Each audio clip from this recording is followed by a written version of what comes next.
Season 2014-তে মুক্তি পাওয়া একটি টার্কিশ হরর সিনেমা। মুভির শুরুতে দেখা যায় একজন লোক রিচুয়াল পালন করছে এবং অদ্ভুত অদ্ভুত সব জিনিস করছে। এরপর দেখা যায় দুজন নারী সেখানে বসে আছে এবং ভীত দৃষ্টিতে এদিক ওদিক তাকাচ্ছে। হঠাৎই তাদের চোখ একটি অদ্ভুত ছবির উপরে যায়। ছবিতে দেখা যায় তিনজন লোক একটি লাশের দিকে তাকিয়ে আছে, যেটা তাদের সামনে হাওয়ায় ভাসছে। এমন অদ্ভুত ছবি দেখে দুজন মেয়ে ঘাবড়ে যায়।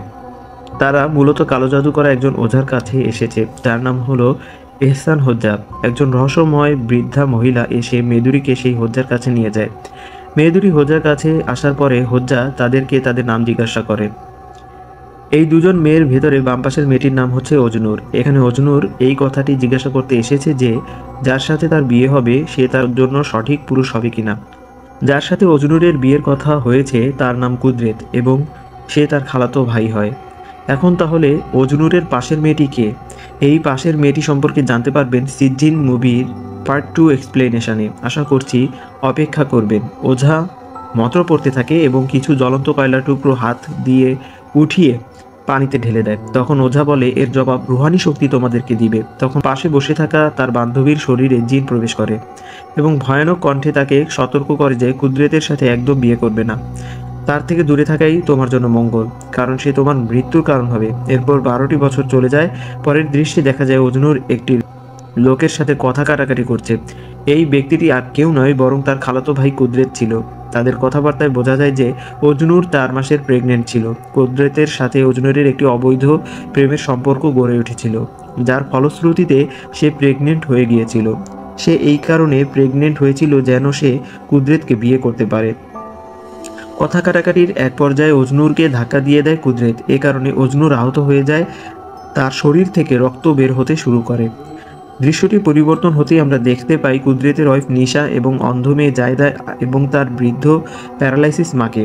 কুদরেতের মা কথা বলতে ও নড়াচড়া করতে অক্ষম ছিল। পরের দৃশ্যে দেখা যায় অজনুর হসপিটালে ভর্তি হয়ে আছে। কুদরেতই তাকে হসপিটালে নিয়ে এসেছিল, কিন্তু অজনুরের হুঁশ ফেরার পরে সে এই সমস্ত ঘটনার জন্য এবং তার বাচ্চার মৃত্যুর জন্য কুদরেতকে দায়ী করতে থাকে।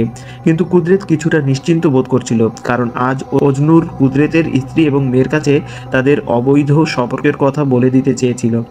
কথা কাটাকাটির এক পর্যায়ে কুদরেত অজনুরকে সতর্ক করে যে সে যদি তার এবং তার পরিবারের থেকে দূরে না থাকে তাহলে সে অজনুরের বাবাকে সব বলে দিবে। এ কথা বলে কুদরেত যখন হসপিটালের রুম থেকে বের হয়ে যাচ্ছিল তখন অজনুর তাকে চিৎকার করে বলতে থাকে যে কুদরেতকে সে ভালোবাসে আর সে শুধু তার। এরপর সে রাতে বাসায় ফিরে আসে এবং ঘুমানোর পরে একটি দুঃস্বপ্ন দেখে। স্বপ্নে সে দেখতে পায় তার মেয়ে হাতে দুটি চোখ নিয়ে তার কাছে এসে বলতে থাকে, বাবা এই চোখ দুটো আমার চোখে লাগিয়ে দাও যাতে আমি তোমাকে দেখতে পাই। এমন স্বপ্ন দেখে কোনো বাবাই আসলে ঠিক থাকতে পারে না। কুদরেতের অনেক মন খারাপ হয়। কুদরেত ভয় পেয়ে ঘুম থেকে উঠে যায়। এরপর নিঃশব্দে তার মেয়ের পাশে গিয়ে কপাল চাপড়াতে থাকে এবং আফসোস করতে থাকে আর সেই দিনের কথা ভাবতে থাকে যেদিন তার স্ত্রীর অনুরোধের পরও তাকে হসপিটালে নিয়ে যেতে দেরি করার কারণে আজ তার বাচ্চার এই অবস্থা হয়েছে। তাই সে তার মেয়ের এই অবস্থার কারণে নিজেকে দায়ী করতে থাকে। এখন অজনুরের ব্যাপারে আপনাদেরকে কিছু কথা বলা দরকার। অজনুর ওঝার নিষেধের কারণে কুদরতকে সেদিন আর বিয়ে করেনি। সে বিয়ে করেছিল আলী ইসমাইল নামের একজন ব্যক্তিকে। অজনুরের স্বামীর অস্বাভাবিক মৃত্যুর পরে অজনুর বিধবা হিসাবে তার শাশুড়ির সাথে থাকতে শুরু করে। দৃশ্য পরিবর্তন হওয়ার পরে দেখা যায় কুদরত মসজিদ থেকে বের হয়ে তার ঘনিষ্ঠ বন্ধুর সাথে অজনুরের সাথে হওয়া সমস্যার ব্যাপারে কথা বলতে থাকে। আর তখনই অজনুর তাকে ফোন করে। এতে কুদরত অনেক রেগে যায়, ফলে কুদরত তাকে দ্বিতীয়বার ফোন করার জন্য নিষেধ করে। কিন্তু অজনুর এতে আরও বেশি রেগে যায় এবং সে কালো জাদুকারী সেই ওঝার কাছে চলে যায়। এরপরে দেখা যায় জায়দা কান্নাকাটি করছে এবং সে একটু ভয় পেয়ে আছে। তার মা তাকে জিজ্ঞাসা করলে সে বলে, খুব খারাপ কিছু হয়েছে মা, কিন্তু দয়া করে তুমি বাবাকে এ বিষয়ে কিছু বলবে না। দর্শক, মুভির এই দৃশ্যটি খুবই গুরুত্বপূর্ণ। এই দৃশ্যের উপরই নির্ভর করছে মুভির রহস্য উন্মোচন। এরপর দেখা যায় অজনুর সেই কালো জাদুকরের কাছে যায় এবং তাকে বলে যে কোনো মূল্যে কুদরতকে আমার চাই, কারণ এটা এখন আমার জীবন মরণের বিষয় হয়ে গেছে। অজনুর ওঝাকে অনেক টাকা পয়সা আর সোনার চুরি পর্যন্ত দিয়ে দেয় এবং তাকে এই কাজ করার জন্য রাজি করিয়ে ফেলে। এহসান হোজা তাকে বলে, আমি কুদরতের স্ত্রীর উপরে শুকরের দ্বারা কালো জাদু করব। এই জাদু কখনো বিফলে যায় না এবং এটা অনেক শক্তিশালী হয়, যা শুধুমাত্র আমিই করতে পারি।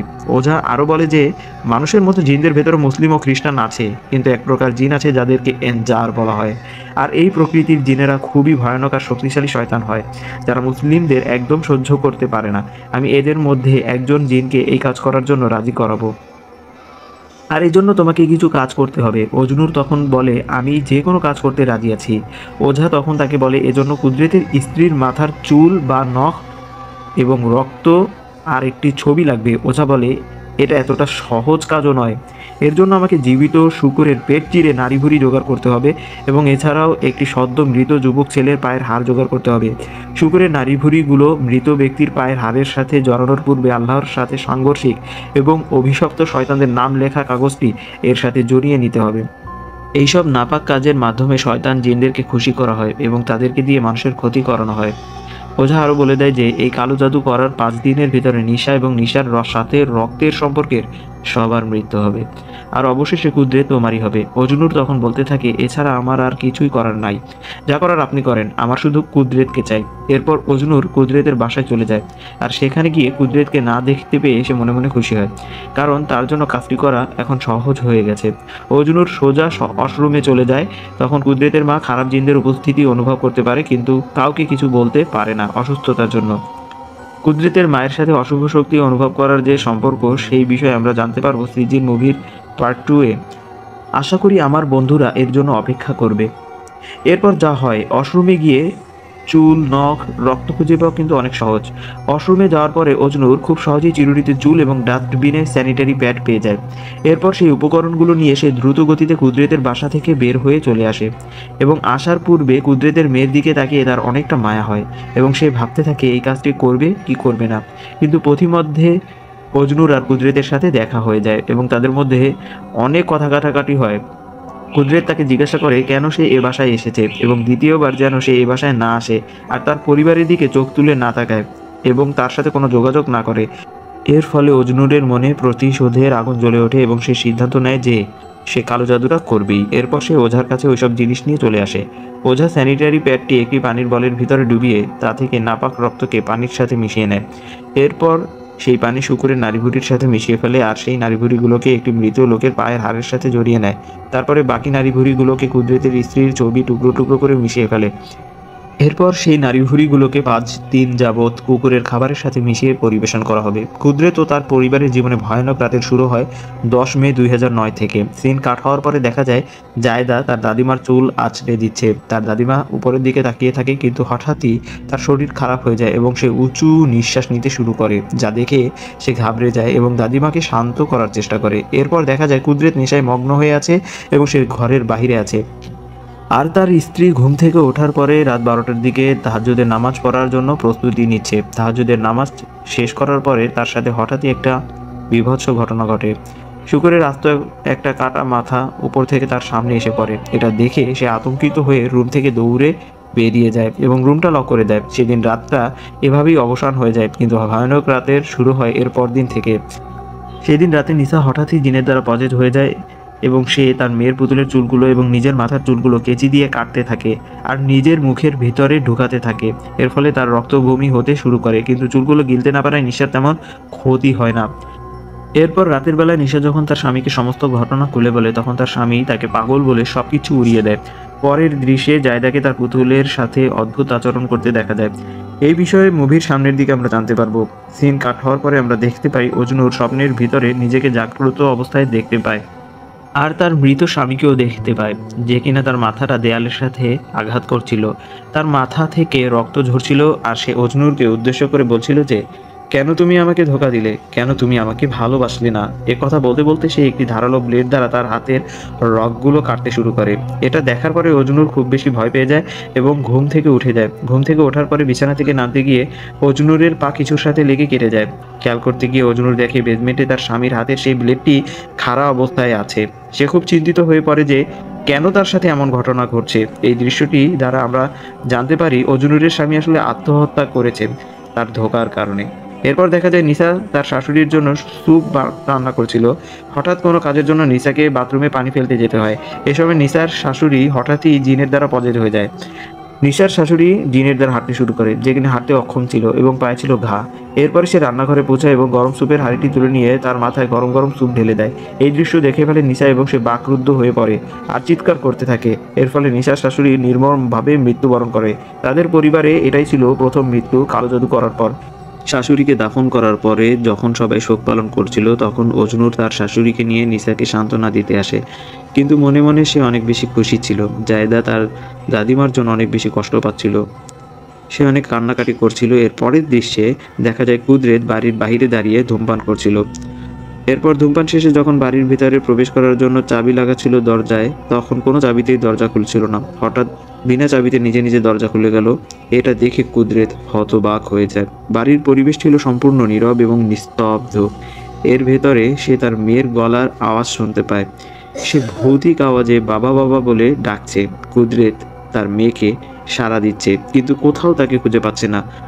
হঠাৎই কুদরতের সামনে নিসা এবং অজনরের স্রোতে ভয়ঙ্কর দুটো শয়তান জিন এসে উপস্থিত হয় এবং তাকে ভয় দেখাতে শুরু করে। যখন কুদরতের সাথে এসব ঘটনা ঘটছিল তখন তার মেয়ে সেই জায়গায় এসে উপস্থিত হয় এবং তার বাবাকে ডাক দিয়ে আতঙ্কের কারণ জিজ্ঞাসা করে। ততক্ষণে জিন দুটো সেখান থেকে চলে যায় এবং তার বাবা বিষয়টি এড়িয়ে যায় যেন জায়দা ভয় না পায়। এরপর কুদরত নিসার কথার সাথে সহমত পোষণ করে এবং তাকে এই বিষয়ে আশ্বস্ত করে যে তারা খুবই দ্রুত একজন ওঝার শরণাপন্ন হবে। এরপর 13 মে সকালবেলা কুদরতকে দেখা যায় সে ইমাম সাহেবের কাছে গেছে এবং ইমাম সাহেব তখন মুর্দার ঘরে একজন মুর্দাকে গোসল করাচ্ছিল। ইমাম সাহেব যখন মুর্দার গোসল করিয়ে বাইরে আসে তখন কুদরত তার সাথে দেখা করে এবং সমস্ত ঘটনা খুলে বলে। ঘটনা শোনার পরে ইমাম সাহেব সহজেই বুঝে যায় এগুলো কোনো জিনের কাজ। তখন তিনি তার জীবনে ঘটে যাওয়া একটা অভিজ্ঞতার কথা বলেন। তার স্ত্রীও জিন দ্বারা পজেজ হয়েছিল এবং তিনি তখন অসুস্থ ছিলেন। ইমাম সাহেব কুদরতকে বলেন, হয়তো জিনেরা তোমার দ্বারা ক্ষতিগ্রস্ত হয়েছে অথবা কেউ তোমাকে সহ্য করতে পারে না, এ কারণে জিন দ্বারা তোমাদের ক্ষতি করছে। তখন কুদরত ইমাম সাহেবকে তাদেরকে সাহায্য করার কথা বলে। ইমাম সাহেব তাদেরকে সাহায্য করার ব্যাপারে রাজি হয়ে যায়। এর পরের দিন রাতে নিসা এবং অজনুরের সাথে খুব খারাপ কিছু ঘটনা ঘটে। সেদিন ছিল 14 মের রাত। নিসা হঠাৎই দেখতে পায় তার মৃত বৃদ্ধা শাশুড়ি ওয়াশরুমের ভেতরে ব্রেড ছুরি দিয়ে চেঁচে চেঁচে কমোডে ফেলছে। এরপর কমোডের ভিতরে হাত দিয়ে নোংরা সহ সেই ব্রেডগুলো তুলে তুলে মুখের ভিতরে ভরছে। এগুলো দেখে নিসা কি করবে কিছু বুঝে পাচ্ছিল না। এরপর নিসা দেখে তার বৃদ্ধা শাশুড়ি রাগান্বিতভাবে শাসাতে শাসাতে তার দিকে এগিয়ে আসছে। এটা দেখে সে ভয় পেয়ে ওয়াশরুম থেকে বের হয়ে যায় এবং দরজা লক করে দেয়। তখনই কুদরত এসে উপস্থিত হয় এবং সেই অশুভ শক্তি গায়েব হয়ে যায়। কুদরত তাকে শান্ত করে এবং বলে, কালই আমরা ইমাম সাহেবের কাছে যাব। এরপর আমরা দেখতে পাই অজনুর ওয়াশরুমে গোসল করার পরে হঠাৎই বিদ্যুৎ চলে যায়। সেদিন ঝড়ের রাত ছিল, ঘুটঘুটে কালো রাত এবং অনেক বেশি বিদ্যুৎ চমকাচ্ছিল। সেই বিদ্যুৎ চমকানো আধো আলোতে সে দেখতে পায় নিসার রূপে একটা ভয়ানক শয়তান জিন তাকে দেখে ভয়ানকভাবে হাসছে এবং তার কোলে ছিল অজনুরের রক্তস্নাত মৃত বাচ্চা। সে অনেক ভয় দেখাতে থাকে এবং হুমকি দিতে থাকে। এক পর্যায়ে অজনুরকে নিচে ফেলে দিয়ে চলে যায়। অজনুর এতে এত বেশি চিন্তিত হয়ে পড়ে যে পরের দিন সকালে ওঝাকে ফোন করে এবং সমস্ত ঘটনা খুলে বলে আর এর কারণ জানতে চায় যে কেন তার সাথে এমন ঘটনা ঘটছে। ওঝা বলে, এটা নিয়ে চিন্তার কোনো কারণ নাই যদি তোমার সাথে নিসার কোনো রক্তের সম্পর্ক না থাকে। ওঝা জিজ্ঞাসা করে, এ পর্যন্ত কতজন ব্যক্তির মৃত্যু হয়েছে? তখন অজনুর বলে, মাত্র একজন ব্যক্তির। ওঝা বলে, কোনো সমস্যা নেই, সবাই মারা যাবে। ওঝার সাথে কথা বলার সময় অজনুরের শাশুড়ি আড়াল থেকে সব কিছু শুনে নেয় এবং সে সব কিছু জেনে যায় যে এসবের পেছনে অজনুরের হাত ছিল এবং অজনুরের কারণেই তার ছেলে আত্মহত্যা করেছিল। এরপর অজনুরের শাশুড়ি প্রস্তুতি নেয় কুদরতের বাসায় গিয়ে সমস্ত কথাগুলো বলে দেওয়ার জন্য। পরের সিনে আমরা দেখতে পাই নিসা তার মেয়ের জন্য জামা সেলাই করছিল। তার মেয়ে হঠাৎই তার মাকে প্রশ্ন করে বসে যে দাদি কি জাহান্নামে যাবে নাকি জান্নাতে। এমন প্রশ্ন শুনে নিসা অবাক হয়ে যায় এবং সে জবাব দেয় তার দাদি জাহান্নামে যাবে না। জায়দা আবার একটি অদ্ভুত প্রশ্ন করে, আর সেটা হলো, জাহান্নাম কি খুব খারাপ জায়গা মা? তখন নিসা তার প্রশ্নের আর কোনো জবাব দেয় না। নিসা জায়দাকে একটু বসতে বলে। এরপর সে একটি কাপড় নিয়ে এসে ঝাড়বাতির সাথে কাপড়টি বেঁধে তার গলায় ফাঁস দেয়। এই দৃশ্যটি দেখে আমি তো ভয় পেয়ে গেছিলাম, কিন্তু ভাগ্য ভালো সঠিক সময় কুদরত এসে উপস্থিত হয় এবং নিসা কোনোভাবে বেঁচে যায়। ইতিমধ্যে অজনুরের শাশুড়ি এসে উপস্থিত হয় এবং কুদরতকে সমস্ত ঘটনা খুলে বলে দেয়। এরপর কুদরত তার স্ত্রীকে নিয়ে ইমাম সাহেবের কাছে রওনা দেয়। তার মেয়েকে অজনুরের শাশুড়ির কাছে রেখে যায়। অপরদিকে ইমাম সাহেবকে দেখা যায় সে সমস্ত প্রস্তুতি গ্রহণ করেছে কালো জাদু থেকে কুদরতের পরিবারকে মুক্ত করার জন্য। চারদিকে 4টা কোরআন শরীফ রেখে মাঝখানে একটি পিতলের থালের উপরে একটি চেয়ারকে রাখা হয়েছে যেখানে নিসাকে বসানো হবে, যেন জিন সে কোরআন শরীফের সীমানার বাইরে না যেতে পারে। সেই দিনটি ছিল 5ম দিন। সেই দিনটি ছিল ফয়সলার দিন এবং রহস্য উন্মোচনের দিন। আজ রাতে অজনুরের সাথে জীবনের সবচেয়ে ভয়ঙ্কর ঘটনাটি ঘটতে চলেছে। অজনুর রাতে ডিনার করতে বসেছে এবং সে খেতে খেতে হঠাৎ তার মুখের ভিতর অদ্ভুত অনুভূতি করতে থাকে। যখন সে প্লেটের দিকে খেয়াল করে তখন দেখে তার খাবারগুলো সব রক্তচোষার জোকে পরিণত হয়ে আছে। এগুলো দেখে সে বমি করতে শুরু করে এবং তার মুখের ভিতর থেকে বেরিয়ে আসে কালো কালো রক্তচোষার জোক। তখন অজনুর কাউকে ফোন করার চেষ্টা করে কিন্তু সে ফোন করতে পারে না। অজনুর কাউকে দেখতে পেয়েছিল এবং এরপর তার শরীরের সমস্ত হাড়গুলো বেঁকে যেতে শুরু করে এবং একটা একটা করে ভেঙে যেতে শুরু করে। এভাবে তার করুণ মৃত্যু হয়। আসলে অন্যের জন্য গর্ত খোঁড়া হলে সেই গর্তে একদিন নিজেকেও পড়তে হয়। পরবর্তীতে আমরা দেখতে পাই কুদরত ইমাম সাহেবকে অজনুরের কর্মকাণ্ড সম্পর্কে সব কিছু বলে দেয়। এরপর ইমাম সাহেব কুদরতের স্ত্রী সহ রুমের ভিতরে প্রবেশ করে এবং কুদরতের স্ত্রীকে একটি চেয়ারের উপরে বসায়। ইমাম সাহেব কুদরতের স্ত্রীর মাথাকে একটি কালো কাপড় দ্বারা ঢেকে দেয় আর সূরা পড়তে শুরু করে। এক পর্যায়ে কুদরতের স্ত্রীর ভেতরে থাকা শয়তান জিন প্রকট হয় এবং ইমাম জিনকে লাঠি দ্বারা আঘাত করার সিদ্ধান্ত নেয়, কিন্তু কুদরত ইমাম সাহেবকে বাধা দেওয়ার কারণে জিন সুযোগ পেয়ে যায় ইমাম সাহেব ও কুদরতকে আঘাত করার। পরবর্তীতে ইমাম সাহেব অনেক কষ্টে নিসাকে জড়িয়ে ধরে নিয়ন্ত্রণ করার চেষ্টা করে আর কুদরতকে বলে রশি দ্বারা নিসাকে বেঁধে ফেলতে, কিন্তু কুদরত নিসাকে বেঁধে ফেলার পর ইমাম সাহেব নিসাকে আঘাত করতে যাবে। এ সময় নিসার জিন ইমাম সাহেবকে লক্ষ্য করে বলতে থাকে যে ইমাম সাহেবের স্ত্রীকে যে জিন পজেস করেছিল সেই জিন এই জিনের বন্ধু ছিল এবং সে ইমাম সাহেবের স্ত্রীর সাথে সম্পর্ক করে যখন ইমাম সাহেব অসুস্থ ছিল, আর তার স্ত্রী লজ্জাশীল হয় এ কথাও ইমাম সাহেবকে বলতে পারে নাই। এই কথা বলে ওই জিনটি অট্টহাসি দিতে থাকে। এতে ইমাম সাহেবের মেজাজ বিগড়ে যায় এবং সে অতি জোরে লাঠি দ্বারা নিশার মাথায় আঘাত করে। ফলে নিশার মাথা ফেটে ফিনকিতে রক্ত বের হয় এবং নিশা সেখানেই মৃত্যুবরণ করে। এতে কুদরত রেগে গিয়ে ইমাম সাহেবের শার্টের কলার চেপে ধরে এবং তাকে বলতে থাকে, এটা তুই কি করলি? ইমাম সাহেব তখন তাকে বলতে থাকে এই আঘাতের দ্বারা নিসার কিছুই হবে না, শুধুমাত্র তার জিন আঘাতপ্রাপ্ত হবে। ঘটনার শেষ পর্যায়ে দেখা যায় ইমাম সাহেব কুদরতকে পেছনে তাকাতে বলে এবং সেখানে দাঁড়িয়ে ছিল জায়দা। জায়দা জিন দ্বারা পজেজ হয়েছিল। তখন ইমাম সাহেব বলে জায়দার শরীরে জিন আছে। মুভির এক পর্যায়ে আমরা দেখেছিলাম জায়দা কান্না করছিল। আসলে সেদিন জায়দার শরীর অসুস্থ হয়ে পড়েছিল এবং অজনুর যে রক্তমাখা স্যানিটারি প্যাড এনেছিল সেটা ছিল জায়দার স্যানিটারি প্যাড। অজনুর মৃত্যুর সময় আসলে জায়দাকেই রেখেছিল, যেহেতু জায়দা অজনুরের ভাতিজি অর্থাৎ অজনুর জায়দার ফুফু হয়। এর ফলে জায়দার রক্তের সম্পর্কে যারা যারা ছিল তারা সকলেই কালো জাদুর শিকার হয়, আর সেদিন কুদরত এবং তার মেয়ে জায়দাও শেষ রক্ষা পায় নাই। মসজিদের বেসমেন্টে তাদের লাশ পাওয়া যায়। পরিশেষে কুদরত তার অপরাধের সাজা ভোগ করে, কারণ সেও তার স্ত্রীকে ধোঁকা দিয়েছিল। আর কালো জাদু কখনোই কারো জন্য ভালো ফলাফল বয়ে আনে না। যে কালো জাদু করে তার স্থান জাহান্নাম। যদি আমার গল্পগুলো আপনাদের ভালো লেগে থাকে তাহলে আমি এই কষ্টের বিনিময়ে এতটুকুই চাই যে আপনারা দয়া করে আমার চ্যানেলটি সাবস্ক্রাইব করবেন এবং ঘটনাটি শেয়ার করে আমাকে নতুন নতুন ঘটনা নিয়ে আসতে উৎসাহিত করবেন। ধন্যবাদ আমার বন্ধুরা এতক্ষণ ধৈর্য সহকারে আমার গল্পটি শোনার জন্য। আবারও তোমাদের সাথে দেখা হবে ইনশাল্লাহ।